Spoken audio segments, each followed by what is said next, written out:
I have started from nothing, absolutely nothing.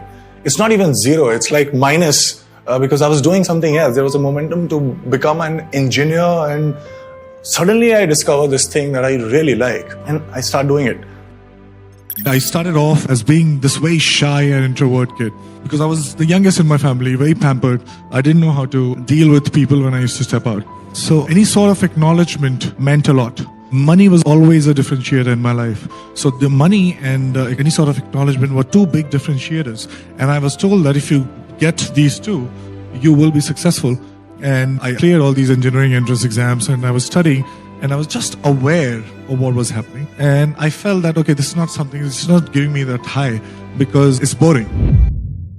I was told that choose one thing, and they asked me, my parents and everybody who loved me, they said that you need to be an engineer. I have 4 sisters, so they were asked to be doctors. I was asked to be an engineer.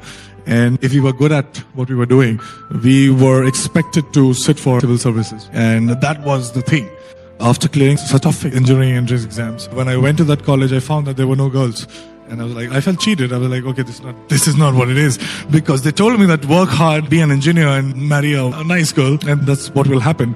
But there were no girls in my college. Somebody told me that, why don't you join dance school? And I went there. But something very interesting happened. While I was performing for the first time, I recognized this want of me that I really want to be, or probably I have been wanting to be understood. And that was the starting point. Shyam asked me to do theatre. Somebody said that, okay, you can't actually make somebody an actor, but you can train an actor. So I was like, what if I'm not an actor? So I went to Barry John, and I was there for 3-4 months when we got a certificate, and I got a B grade, and everybody else got C. So that's when I got to realize, okay, this is something that I really can do.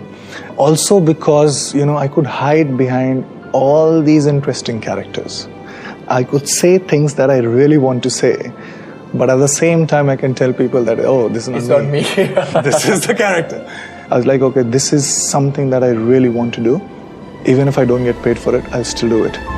So just being aware of the process and just telling myself that if I can be in top 1% in something which I probably don't like, now that I've identified something that I do like and I don't care what people think of me, it doesn't feel like hard work. I want to take risks. There's nothing else but to perseverance is the thing, because that is the only thing that I want to do. So all these things were at place, and identifying that, I was like, okay, this is something I like. I can very well be in top 1% of this. And just being clear about my awareness, I dropped out. There are 2 things to it. Number 1 was, how did I convince myself into dropping out of a very prestigious engineering college into doing something which is very, very dicey. And number 2, what I found while doing it. So number 1 was that if I could be in top 1% in something that I don't like, I can very well be in top 1% which I absolutely like. And I promised myself a fancy house, fancy car. So I was like, okay, this is what you'll get, and drop out.